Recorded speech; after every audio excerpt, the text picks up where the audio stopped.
ಬಹಳ ದಿನಗಳ ನಂತರ ಮೂವಿ ನೋಡೋಕ್ಕೆ ಹೋಗ್ತಾ ಇದ್ದೀವಿ. ಇನ್ಫ್ಯಾಕ್ಟ್ ಹರ್ಷ ಹುಟ್ಟಿದ ಮೇಲೆ ಥರ್ಡ್ ಟೈಮ್ ಇದನ್ನು ಹೋಗ್ತಾ ಇರೋದು. ಲಾಸ್ಟ್ ಟೈಮ್ ಅಂತೂ ತುಂಬ ಚಿಕ್ಕವನಿದ್ದ, ತುಂಬ ಸತಾಯಿಸಿದ್ದ ನಮಗೆ. ಬಟ್ ಈ ಸತಿ ಕಾಂತಾರ ನೋಡೋಕ್ಕೆ ಹೋಗೋಣ ಅಂಥೇಳಿ ಹೋದ್ವಿ. ಮತ್ತು ಏನು ಕಾಂತಾರ ಮೂವಿ ಬಗ್ಗೆ ಹೇಳಬೇಕು ಅಂತ ಅಂದರೆ, ಚೆನ್ನಾಗಿದೆ ಅಂತ ಹೇಳಿದರೆ ತುಂಬ ಕಡಿಮೆ ಪದ ಅಷ್ಟೇ. ಚೆನ್ನಾಗಿದೆ ನನಗೆ ಅಂತ ಪರ್ಸ್ನಲಿ ತುಂಬ ಇಷ್ಟ ಆಯಿತು. ನನಗೆ ಮಾತ್ರ ಆ ಪಿಕ್ಚರ್ ನೋಡ್ತಾ ಇದ್ದರೆ ಹೇಗಿದೆ ಅಂತ ಎಕ್ಸ್ಪ್ಲೇನ್ ಮಾಡೋದು ಆಗಲ್ಲ. ಕಾಂತಾರನ ಎಕ್ಸ್ಪೀರಿಯನ್ಸ್ ಮಾಡಬೇಕು.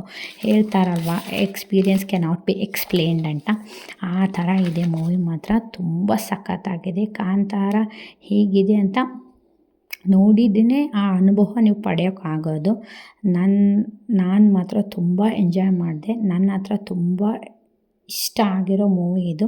ನಮ್ಮ ಕನ್ನಡ ಮೂವಿನ ನಾವೇ ಬೆಳೆಸಬೇಕು, ನಾವೇ ಉಳಿಸ್ಬೇಕು ಅಲ್ವಾ. ಹಂಗಾಗಿ ಯಾರ್ಯಾರು ಇನ್ನೂ ಮೂವಿ ನೋಡಿಲ್ವ, ಮೂವಿನ ಎಕ್ಸ್ಪ್ಲೇನ್ ಮಾಡೋಕೆ ಆಗೋದೇ ಇಲ್ಲ. ಸಖತ್ತಾಗಿದೆ. ನಮ್ಮ ಕನ್ನಡ ಎಕ್ಸ್ಪೀರಿಯನ್ಸ್ ಮಾಡಬೇಕು ಅಂದರೆ ಪ್ಯಾನ್ ಇಂಡಿಯಾ ಮೂವಿ ಥಿಯೇಟರಲ್ಲಿ ಎಕ್ಸ್ಪೀರಿಯನ್ಸ್ ಮಾಡಿ ಹೇಗಿದೆ ಅಂತ ಕಮೆಂಟಲ್ಲಿ ನನಗೂ ತಿಳಿಸಿ. ನೋಡಿಲ್ಲ ಅಂದರೆ